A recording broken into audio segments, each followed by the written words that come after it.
Voici les décisions ou les sanctions qui viennent de tomber dans l'Union européenne. Je vais vous les lire telles que reçues, sans commentaire. Individus sanctionnés. Pour le M23, Joseph Moussangabati, gouverneur illégal du Nord Kivu, nommé par le M23 en janvier 2025.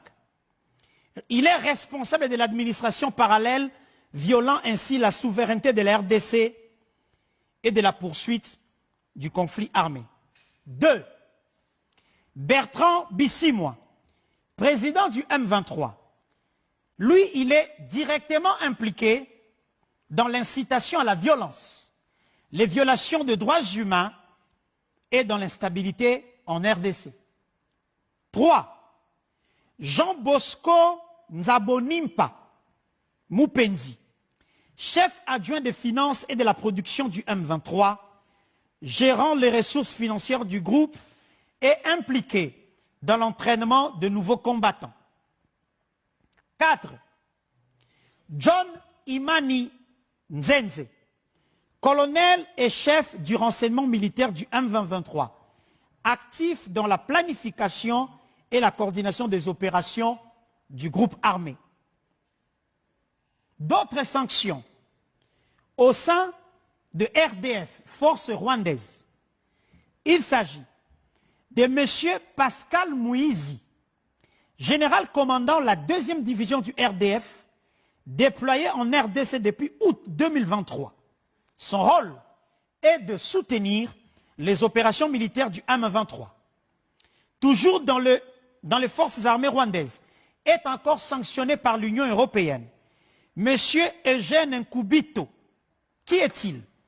Eugène Nkubito est général commandant la 3e division du RDF, actif en RDC depuis août 2022, assurant le soutien logistique et militaire au M23. Toujours dans l'armée rwandaise, est encore sanctionné par l'Union européenne. Ruki Karusisi, commandant des forces spéciales du RDF, impliqué dans la coordination des opérations militaires en RDC et le soutien au M23. Au secteur économique, sont sanctionnés ou sanctionnés par l'Union européenne. Monsieur Francis Kamandi, directeur de Rwanda Mine Petroleum and Gas, responsable du commerce de minerais extraits illégalement de la RDC et acheminé vers le Rwanda pour être vendu sur les marchés internationaux. Parlant des entités sanctionnées par l'Union européenne, Gasabo Gold, c'est une entreprise de raffinerie qui est basée à Kigali au Rwanda, unique raffinerie d'or au Rwanda, utilisée pour traiter et blanchir l'or extrait illégalement de l'Est de la RDC. Le raffinage de cet or alimente les financements du conflit et profite à l'économie rwandaise au détriment de la RDC. Voici les décisions